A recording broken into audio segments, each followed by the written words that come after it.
एक तो ये यात्रा हमारी उम्मीदों से बढ़कर अपने उद्देश्यों को पूरा करने में कामयाब होता हुआ दिख रहा है। जैसे जब हम लोग 7 तारीख को इसका प्रॉपर इनॉग्रेशन हुआ, उद्घाटन हुआ, तो बहुत सारे सवाल थे मन में। लोग आएंगे कि नहीं आएंगे, लोगों का रिस्पॉन्स क्या होगा। हम लोग अपने ऊपर भी सवाल खड़ा कर रहे थे कि कैसे 25 किलोमीटर चलेंगे, क्योंकि किसी को भी जो है इतना चलने की आदत है नहीं। और हम लोग जो है फॉरेस्ट गंप तो है नहीं कि एक बार जो है जूते का लैस बांध करके जो है दौड़ना शुरू किए तो दौड़ते रहेंगे। तो ये सारे सवाल मन में थे। लेकिन वो जो एक बात स्कूल में पढ़ा करते थे कि कई बार इंसान पैरों से नहीं हौसलों से चलता है, वो इस यात्रा में जा कर के सही साबित हुआ है। कैसे यात्रा के 60 से ज़्यादा दिन कट गए, सचमुच पता नहीं चला। तकलीफ़ें हुई, अलग अलग तरह की तकलीफ़ें लोगों को हुई, लेकिन अब लोग जो है अपने शारीरिक संघर्षों से ऊपर उठ चुके हैं। मतलब कभी तो ऐसा होता है कि मजाक मजाक में कि यात्रा समाप्त हो गई है और अब जो है अपने कैंप में वापस लौटना है। लोगों को इतना चलने की आदत है कि गाड़ी सामने हो, बस सामने हो, फिर भी पैदल चलने लगते हैं। तो बीच में जो है एक जब छुट्टी होती है तो कई सारे लोग घर गए, बहुत सारे यात्री बीच में, दीपावली था तो लोग घर गए। लेकिन मैं उस वक्त भी कैंप साइड में ही था। तो कुछ जो लोग घर से लौट करके आए, उन्होंने एक बड़ी मज़ेदार कहानी सुनाई कि आ, हम लोग जा रहे थे एक मार्केट में, तो घर वालों ने कहा कि हम लोग कार से चलते हैं, तुम तो पैदल चलो, आराम से 20-25 किलोमीटर तो चल ही लेते हो। अब 20-25 किलोमीटर चलने में कोई दिक्कत नहीं है। और आज भी जब मैं इस प्रेस कॉन्फ्रेंस के लिए आ रहा था तो मेरे कुछ दोस्तों ने कहा कि इंतज़ार किस बात का, शुरू कर दो, 12-13 किलोमीटर है, 24 अकबर रोड पहुंच जाओगे। मॉर्निंग सेशन में वैसे भी तुम लोग 15 किलोमीटर चलते ही हो। तो ये यात्रा मेरे ख्याल से बहुत सहज हो चुका है। अब भारत यात्रियों के लिए भी बहुत सहज हो गया है। और ये जो बार बार मन में सवाल था ना कि लोग आएंगे कि नहीं आएंगे, लोग भी बहुत सहज हो गए हैं। 2 तरह के लोग हैं, मैं आपको साफ साफ बता दूं। एक तो वो लोग हैं जो पार्टी से सीधे तौर पे जुड़े हुए हैं, एक वो लोग हैं जो पार्टी से नहीं जुड़े हुए हैं लेकिन इस यात्रा से जुड़ चुके हैं। और उन लोगों को देखना और उनके अनुभव के आधार पे ही कुछ चीज़ें मैं आपसे साझा करना चाहता हूँ कि जो लोग अपने घरों में खड़े हैं, अपने छतों पर, दुकान के आगे, किसी कॉर्नर पर, जहाँ गांव शुरू होता है उसके मुख्य द्वार के पास, मोबाइल से जो है वीडियो बना रहे हैं, उनकी आँखों को पढ़ने से इतना महसूस होता है कि ऐसी यात्रा की ज़रूरत थी इस देश को। और यही कारण है कि चाहे जितनी भी चुनौतियां रही हों, यह यात्रा स्वाभाविक तौर पे उन सारी चुनौतियों को एक एक करके पार करता जा रहा है। कई ऐसी परिस्थितियां थीं, जैसे जहां गर्मी बहुत होनी थी, ऐसी अपेक्षा थी कि बहुत गर्मी होगी, वहां बारिश हो गई। जहां लगा कि यहाँ पे चलना बहुत मुश्किल होगा, कई कई सारे जो है कठिनाइयाँ होंगी, वहाँ पे कुछ ऐसी परिस्थिति उत्पन्न हुई कि सब राह आसान हो गया। तो एक बात जो कुल जमा जोर हम इस यात्रा के बारे में कह सकते हैं कि यह यात्रा अपने पहले पड़ाव को पूरी तरीके से पूरा कर चुका है। और वो पहला पड़ाव है कि यात्री यात्रा के लिए सहज हो चुके हैं, यात्रा देश के लिए सहज हो चुका है, और देश यात्रा के लिए सहज हो चुका है। मैं आपसे कोई शिकायत नहीं कर रहा हूँ, क्योंकि जैसे हमारा प्रोफेशन है, आपका भी प्रोफेशन है, और हर किसी की अपनी मजबूरी होती है। लेकिन आप जानते हैं कि यात्रा को जितना दिखाया जाना चाहिए, जितना बताया जाना चाहिए, उतना दिखाया और बताया नहीं गया। फिर भी एक खास बात आप सारे लोगों ने महसूस किया होगा कि जब मोबाइल, टीवी नहीं था, तब भी समाज में संवाद था, कम्युनिकेशन था। और सिर्फ इंसानों में ही कम्युनिकेशन नहीं होता है, पक्षियों में भी कम्युनिकेशन होता है, उनकी भी अपनी आवाज़ें होती हैं। आज भी हमारे समाज में वो कम्युनिकेशन मौजूद है। और ये यात्रा में चलते हुए हमको महसूस हुआ कि भले बहुत ना दिखाया गया हो, लेकिन इस देश के लगभग हर व्यक्ति को ये पता है कि यात्रा हो रही है। इसका मतलब हमारा internal communication beyond WhatsApp, TV, अखबार आज भी जिंदा है। देश की चाय के नुक्कड़ों पर, बसों में, ट्रेनों में, खेतों में, खलिहानों में, दफ्तरों में, हर जगह किसी ना किसी रूप में, किसी ना किसी दिन, सुबह या शाम, यह चर्चा निकल आती है कि भारत यात्रा हो रही है। तो भारत यात्रा ने अपना पहला पड़ाव पूरा कर लिया है। पूरे देश को पता है कि उनके सवालों को लेकर के ये यात्रा हो रही है। ये जो हमने कहा कि उनके सवाल, ये भी हमारे दिमाग में जो था वो अपनी जगह पे है, लेकिन यात्रा के दौरान जो हमने कलेक्ट किया वो ज़्यादा महत्वपूर्ण और प्रासंगिक है। उनके सवाल कहने का मतलब है कि जब महिलाएं यात्रा में आकर के जुड़ती हैं, और मैं बार बार कह रहा हूँ जो हमारी पार्टी वर्कर नहीं हैं, वो बोलती हैं महंगाई के बारे में कि 400 के सिलेंडर जो है 1000 रुपये का हो गया है, घर चलाना मुश्किल हो रहा है। जो नौजवान जुड़े हुए हैं आपको सॉफ्टवेयर इंजीनियरिंग के पेशे से या जो है सर्विस सेक्टर से जुड़े हुए हैं, जिस तरह से उनकी नौकरियां कम हो गई है, जॉब की इनसिक्योरिटी बढ़ी है, उसके बारे में वो बात करते हैं। जो स्टूडेंट पढ़ रहे हैं, तैयारियां कर रहे हैं, रास्ते में कई ऐसी प्राइवेट एकेडमी मिली जहां आर्मी में बहाली की ट्रेनिंग दी जाती है। वहाँ के जो है बच्चे बाहर निकल करके आए और बात किए। जो लोग सुबह, जैसे सुबह हम लोग भी वॉक करते हैं, और आप देखेंगे इस देश में संस्कृति मौजूद है कि सड़क के किनारे आपको दौड़ते हुए नौजवान मिलेंगे, तो वो यात्रा से आकर के जुड़ते हैं और बेरोजगारी के बारे में बताते हैं। किसान बड़े पैमाने पे, अलग अलग इलाके के किसान अपनी अलग अलग समस्याओं को लेकर के, जैसे कपास की खेती करने वाले किसान, सोयाबीन की खेती करने वाले किसान, वो सब आकर के जो है अपनी परेशानी बता रहे हैं। गन्ना की खेती करने वाले किसान जो है बड़े पैमाने पे आकर के अपनी समस्याएं बताएं। तो महिलाएं, किसान, नौजवान, सिविल जो आपको सर्विस सेक्टर में काम करने वाले लोग हैं, या जो प्रोफेशनल्स हैं जिनके पास ऑलरेडी स्किल है, जिन्होंने बीएड की डिग्री कर रखी है, जिन्होंने बीई कर रखा है, बैचलर ऑफ इंजीनियरिंग कर रखा है, उनको किस तरीके से जॉब नहीं मिल रहा है। जो आर्मी एस्पिरेंट हैं उनको किस तरीके से जॉब नहीं मिल रहा है। तो ये मेजर इशूज जो है वो निकल करके आए हैं सामने में। नारी सुरक्षा, किसान के फसलों का दाम, मजदूरों को सही मजदूरी, नौजवानों को रोजगार, महंगाई, ये सारे मुद्दे जो है भारत जोड़ो यात्रा में प्रोमिनेंटली हम लोगों को पता चला है। और भारत जोड़ो यात्रा जो एक उद्देश्य लेकर के चला था, क्योंकि बार बार ये सवाल जो है किसी न किसी रूप में पूछा जाता है। आज हमारे एक पत्रकार दोस्त ने फ़ोन किया और कहा कि कितना जोरे, भारत कितना जोरे।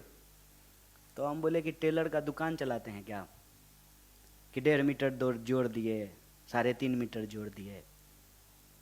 कितना टूटा हुआ है आप, ये सवाल पहले खुद से पूछिए, फिर पता चलेगा कि कितना जुड़ा।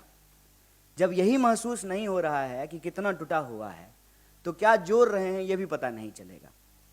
हमने कहा कि जब आपको ये महसूस होता है कि आपने अपनी पूरी जिंदगी किसी एक प्रोफेशन को दिया, लेकिन चैन नहीं है, सुख नहीं है, शांति नहीं है, हर वक्त ये दिमाग पे प्रेशर रहता है कि कब नौकरी चली जाएगी, तो यह जो असुरक्षा है, इस असुरक्षा की भावना को ख़त्म करके सुरक्षा की भावना को जोड़ना चाहते हैं।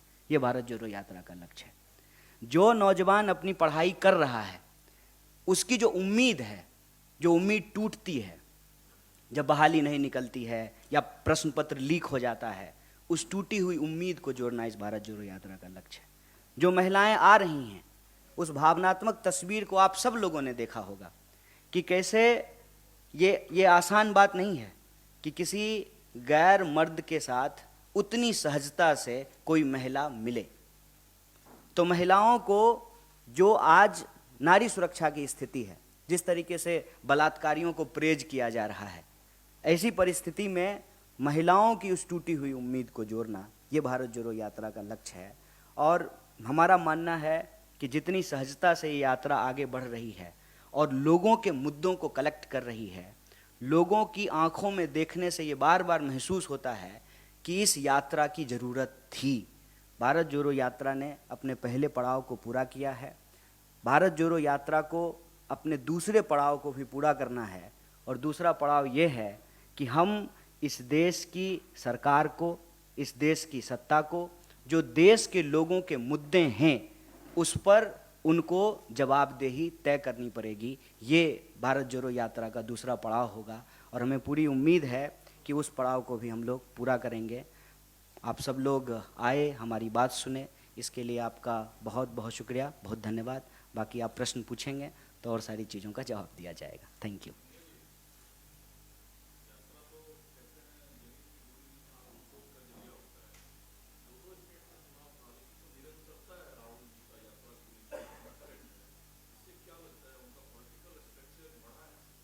देखिए, ये एक बहुत ही मौजू प्रश्न आपने पूछा है, मैं इसको ऐसे कहूँगा, क्योंकि पहले जब मैं लोगों से बात करता था और कहता था कि हम भारत जोड़ो यात्रा में जा रहे हैं, तो राहुल जी तो हमारे नेता हैं, हमारे दोस्तों को भी ये भरोसा नहीं होता था कि हम लोग 25 किलोमीटर रोज पैदल चलेंगे।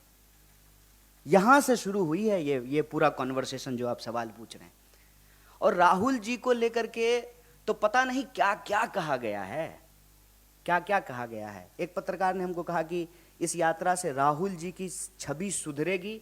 हमने कहा कि आप गलत तरीके से बात को रख रहे हैं। राहुल जी की छवि सुधरेगी नहीं, राहुल जी की जो एक्चुअल रियलिटी है ना, उनकी जो वास्तविकता है वो देश को आगे दिखेगा।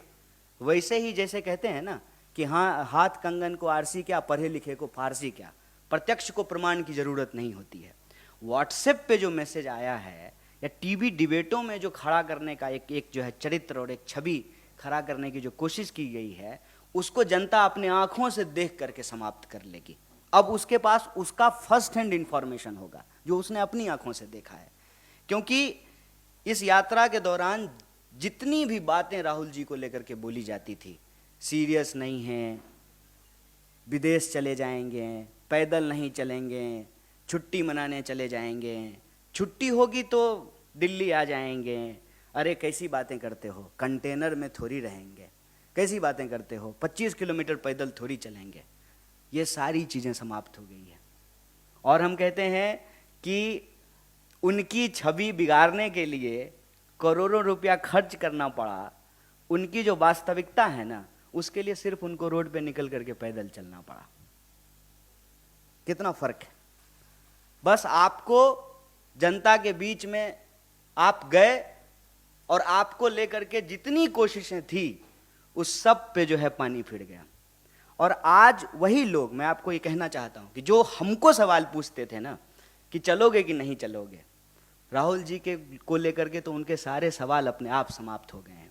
और इतनी मार्मिक तस्वीरें आती हैं बच्चों के साथ, महिलाओं के साथ, बूढ़ों के साथ, और इस देश के वो लोग जो महसूस करते हैं कि उनकी उम्मीदें टूट रही हैं, चाहे वो किसान हो, नौजवान हो, महिलाएं हो, चाहे इस देश की सिविल सोसाइटी हो, रिटायर्ड जज हों, फिल्म में काम करने वाले लोग हों, पत्रकार हों, लेखक हों, साहित्यकार हों, और चाहे वो फैमिली जिनके परिवार से किसी न किसी की शहादत हुई है। आप लोगों को मालूम होगा कि हम जिस भी स्टेट में जा रहे हैं उस स्टेट से जुड़ा हुआ जो बहुत, एक कहते हैं ना कि जिस मुद्दे को लेकर के समाज में बड़ी बहस हुई हो या जिस मुद्दे ने इस समाज को बहुत ज़्यादा उद्वेलित किया हो, उस मुद्दे से संबंधित परिवार भी हमारी यात्रा में आकर के जुड़ता है।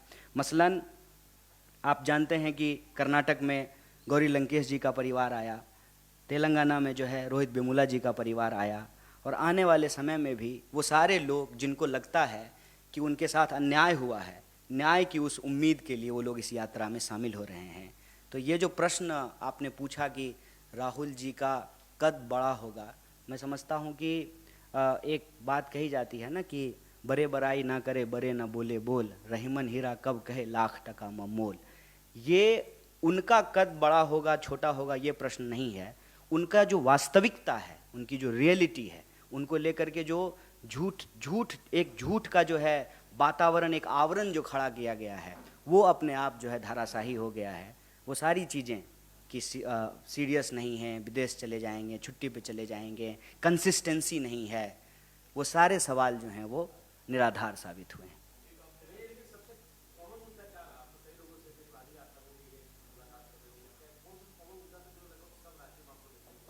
देखिए, महंगाई और बेरोजगारी, ये दो ऐसे सवाल थे जो हर जगह, मतलब आप यूं समझ लीजिए कि जैसे हम कर्नाटक में हैं, तो वहाँ एक समूह जो है वो उन राज्यों से आया जहाँ हमारी यात्रा नहीं जा रही है, तो वो प्रतिनिधित्व भी जो है, जो डेलीगेशन था, वो भी यही सवाल उठा रहा था। और महंगाई को लेकर के अक्रॉस द बोर्ड सारे लोगों ने जो है सवाल, ये दो मुद्दे बहुत प्रोमिनेंट हैं। इसके अलावे साउथ में हमने देखा कि एक और सवाल, जो कि अब हम जब महाराष्ट्र आ गए हैं तो ये सवाल अब नहीं है, लेकिन साउथ में कहीं ना कहीं ये सवाल बार बार आ रहा था, फेडरलिज्म का क्वेश्चन। साउथ में इस सवाल को भी बहुत सारे लोगों ने आकर के उठाया कि हमारे साथ जो है कहीं ना कहीं सेंटर जो है वो पूरी तरीके से न्याय नहीं करता है। ये जो पॉलिटिकल डेलीगेशन होता था उसमें कई लोगों ने ये सवाल उठाए, जो मुझे लगता है कि अलग सवाल है। बाकी जो कॉमन, दो सबसे कॉमन मुद्दा अगर आप कहेंगे तो वो महंगाई और बेरोजगारी का सवाल, फिर स्पेसिफिक समुदाय के कई सवाल आए, जैसे किसानों के सवाल, महिलाओं के सवाल, और जो स्पेसिफिक चीज़ों की तैयारी करते हैं, जैसे बीएड किए हुए जो लोग ट्रेंड टीचर हैं, वो कई राज्यों में मिले कि उनकी बहाली नहीं हुई। कई जगह संविदा कर्मियों का ग्रुप आकर के मिला कि कॉन्ट्रैक्ट पे काम करने की क्या परेशानी होती है। खास करके लॉकडाउन के बाद ये रियलाइज हुआ है कि अचानक से मैनेजमेंट कॉल करता है और कहता है कि अब कल से आप नौकरी पे मत आइए, तो उसकी पूरी की पूरी ज़िंदगी जो है वो अंधकार में चली जाती है। उसने ईएमआई पे अपना जो है वॉशिंग मशीन से लेकर के कार से लेकर के घर तक ले रखा है, तो वो फिर ईएमआई कैसे भरेगा। और आत्महत्या एक बहुत ही दुखद परिस्थिति हमारे देश में पैदा कर रहा है कि किसानों की आत्महत्या से मामला अब जवानों की आत्महत्या तक पहुंच गई है। बेरोजगारी के कारण भी जो है लोग आत्महत्या करना शुरू कर दिए हैं। कोरोना के दौरान लोगों को फैसिलिटीज़ नहीं मिले, ऑक्सीजन नहीं मिला, बेड नहीं मिला, मुआवजा नहीं मिला, ये सवाल भी जो है कई सारे लोग आकर के बताए हैं।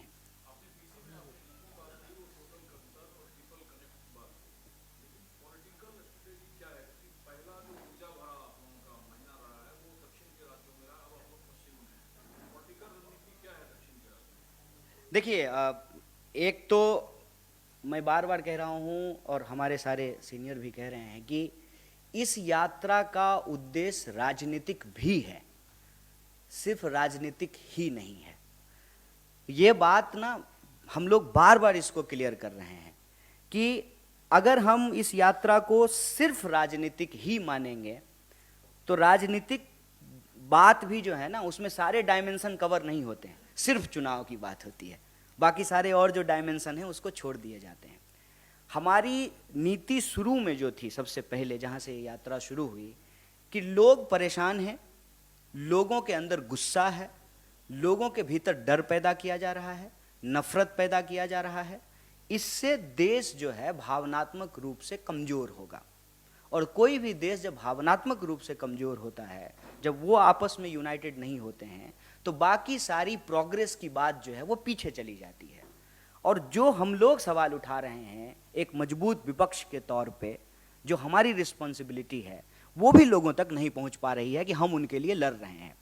तो जब आपके करंट कम्युनिकेशन के टूल्स काम नहीं कर रहे हों, तो कहते हैं ना back to basics, back to classic. और ये बैक टू बेसिक या बैक टू क्लासिक जो है, हम कहते हैं कि ये एक गांधीयन मेथड है कि गांधी जी दांडी यात्रा पे चले, या जो है इस देश में कई बार यात्राएं की गई, ठीक है। तो उसमें मुख्य सवाल ये था कि हम लोगों के बीच जाएंगे, हम उनके सवालों को लेकर के लड़ रहे हैं, उनको ये भरोसा होगा, और हम अपनी सुनाएंगे नहीं, उनकी सुनेंगे। वहाँ से जब हम लोग ये यात्रा को शुरू किए तो पॉलिटिकल स्ट्रेटजी एकमात्र था, जन को तंत्र से जोड़ करके रखना, जन और तंत्र जो है वो अलग ना हो जाए, तंत्र जो है वो जन पे हावी ना हो जाए, सिर्फ इतनी सी बात थी। इसीलिए हम उन राज्यों में भी गए जिन राज्य में हम कहीं ना कहीं सरकार चलाने में सहयोगी हैं, जैसे तमिलनाडु, वहाँ सरकार चलाने में हम सहयोगी हैं, हम वहाँ भी गए, क्योंकि मुद्दे जो हैं वो कश्मीर से लेकर के कन्याकुमारी तक कुछ कॉमन हैं, चाहे हमारी सरकार हो या किसी और की सरकार हो। तो प्राइमरी टास्क ये था कि उन इशूज को लेकर के लोगों के बीच में जाना, उनकी बातों को सुनना। साउथ से नॉर्थ की तरफ जब हम बढ़ रहे हैं ठीक है। तो कुछ मुद्दे ऐसे हैं जो पूरी तरह से बदल गए। जैसे मैंने आपको कहा कि साउथ में फेडरलिज्म का क्वेश्चन था, लेकिन जब हम नॉर्थ की तरफ आ रहे हैं तो इस सवाल को अब कोई उठा नहीं रहा है। लेकिन जो बाकी सवाल हैं वो एज इट इज हैं, जैसे महंगाई का सवाल, बेरोजगारी का सवाल, किसानों को उनके फसल के दाम नहीं मिलने का सवाल, नारी सुरक्षा का सवाल, ये बिल्कुल कॉमन सवाल हैं जो हर जगह मिलते जा रहे हैं। अब ये सवाल कैसे हल होंगे, इनको पूरा कैसे किया जाएगा, उस पे हम लोग एक बात कर रहे हैं कि अगर हम इस नीति को बदल दें कि आप टैक्स ले रहे हैं देश के लोगों का और बेल आउट कर रहे हैं अपने दोस्तों का, नारा लगा रहे हैं देश का, खजाना भर रहे हैं दोस्त का, इस नीति को अगर बदल दिया जाए तो बड़े पैमाने पे रोजगार क्रिएट किया जा सकता है। और महंगाई का भी जहाँ तक सवाल है कि सरकार अगर अपनी भूमिका नहीं निभाएगी तो स्वाभाविक रूप से पूरी तरह से अगर आप मार्केट के भरोसे हर चीज़ छोड़ देंगे तो जनता का दायित्व कौन उठाएगा, और फिर जनता का दायित्व सरकार ना उठाए तो सरकार का दायित्व जनता क्यों उठाए। अगर आप हमारे टैक्स के पैसे से मुझे शिक्षा नहीं देंगे तो हमारे टैक्स के पैसे से जो आप 8,500 करोड़ का प्लेन क्यों खरीदेंगे। अब आप ये देखिए कि LIC में देश के आम लोगों का पैसा जमा है, LIC का सबसे ज़्यादा शेयर जो है वो अदानी जी के पास है। तो हमारा पैसा लेकर के आप अमीर हो रहे हैं और हमारे पास ना जॉब की गारंटी है, ना हमारे पैसे की गारंटी है, ना जो है हम जो हमारी ज़रूरत की चीज़ें हैं उसको हम एक्सेस कर पा रहे हैं। रोज़ महंगाई बढ़ रही है। तो ये चीज़ें हम लोगों को समझ में आ रही है। तो उसमें ये समझ में आता है कि नॉर्थ से लेकर के साउथ तक पॉलिटिकल मोबिलाइजेशन किया जा सकता है अगर हम सोशल डाइवर्सिटी को इंटैक्ट रखें और जो डिवीजन क्रिएट किया जा रहा है on the basis of identity, उस पॉलिटिकल चैलेंज को अगर हम लोग मीट कर सकें।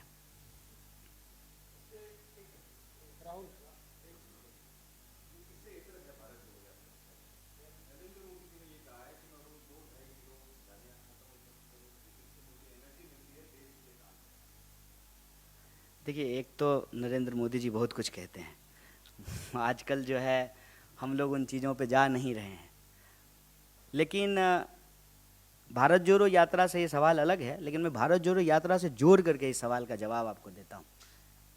भारत जोड़ो यात्रा को लेकर के आप में से एक साथी ने सवाल किया कि राहुल जी की छवि पे लोगों का क्या नज़रिया है। तो हमने यही कहा ना कि उनकी जो वास्तविकता थी वो वास्तविकता भी लोगों को नहीं मालूम था। मोदी जी का जो झूठ है ना वो भी लोगों को मालूम है। मसलन बीजेपी के प्रेसिडेंट ने कहा हिमाचल चुनाव के दौरान कि प्रधानमंत्री जी फोन करके यूक्रेन युद्ध रुकवा दिए। एक बागी विधायक तो प्रधानमंत्री के फोन से बैठ नहीं रहा है, एक MLA का कैंडिडेट प्रधानमंत्री के फोन से नहीं बैठा और यूक्रेन का युद्ध रुक गया। तो झूठ का ना कोई सिर पैर नहीं होता है साहब। प्रधानमंत्री जी हमेशा झूठ का इस्तेमाल करते हैं देश के बेसिक इश्यूज को डाइवर्ट करने के लिए। विपक्षी उनको गाली दे रहा है, क्या फर्क पड़ता है? देश की जनता उनको वोट दे रही है ना, एक बार नहीं 2 बार वोट दी है ना। तो देश की जनता से जो उन्होंने वादा किया था उस वादे का क्या हुआ, ये जवाब उनको देना चाहिए। 2 किलो गाली मिल रहा है कि 50 किलो गाली मिल रहा है, ये इंपॉर्टेंट नहीं है। इस देश में गांधी को गोली मिली है और उसी से मिली है जिसका तस्वीर आप अपने जो है दफ्तर में लगाते हैं नफरत से। और जो है आप नफरत फैलाते हैं, नफरत फैलाने वालों को आप फॉलो करते हैं, नफरत फैलाने वालों को आप प्रमोट करते हैं और फिर जो है विक्टिम कार्ड भी खेल रहे हैं। गोली मिली है इस देश में गांधी को, और जो गोली मारने की बात करने वाले लोग हैं जिनके पिताजी नेता थे उनको मंच पे बिठा करके बगल में परिवारवाद पे भाषण देते हैं। इसको कहते हैं कथनी और करनी में फर्क होना। ये सब बेकार की बातें हैं साहब। देश की जनता ने प्रधानमंत्री जी को मैंडेट दिया है और प्रधानमंत्री जी ने देश की जनता से जो वादा किया था उसको पूरा नहीं किया है। ये देश का सवाल है और हम जब देश घूम रहे हैं तो यही सवाल हमारे सामने आ रहा है कि देश महंगाई से परेशान है, देश बेरोजगारी से परेशान है, किसानों को उनके फसल का दाम नहीं मिल रहा है, महिलाएं असुरक्षित महसूस कर रही हैं, पहचान के आधार पर इंसान को लड़ाया जा रहा है, नफरत फैलाया जा रहा है। अगर देश भावनात्मक रूप से कमज़ोर होगा, भावनात्मक रूप से अगर देश इकट्ठा नहीं रहेगा तो देश की प्रगति में बाधा होगी। अगर हम चाहते हैं कि देश की प्रगति हो तो हमको महंगाई, बेरोजगारी जैसे सवालों को हल करना पड़ेगा, और हम सब भारतीय हैं, इस भावना को मजबूत करके हम प्रगति की राह पे आगे बढ़ सकते हैं।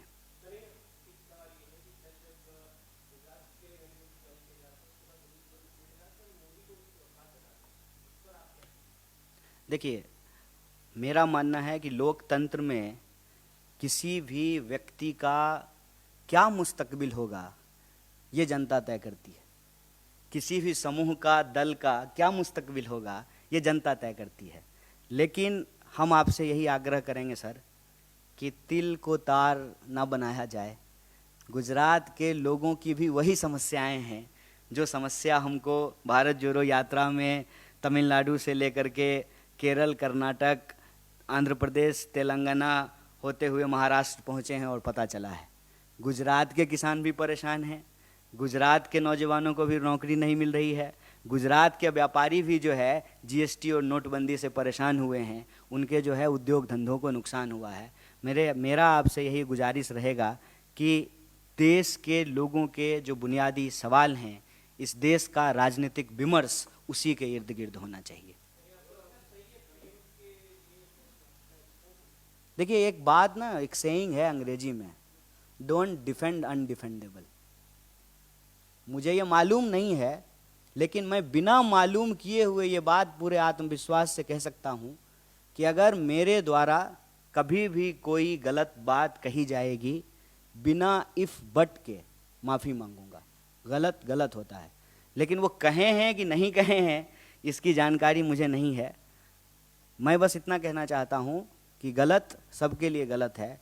हम प्रधानमंत्री जी नहीं हैं कि भ्रष्टाचारी होगा जो व्यक्ति कांग्रेस में रहते हुए और वही बताएंगे कि वो व्यक्ति भ्रष्टाचारी है, अगले दिन उसको बीजेपी में शामिल करा करके उसको सदाचारी बोलना शुरू कर देंगे।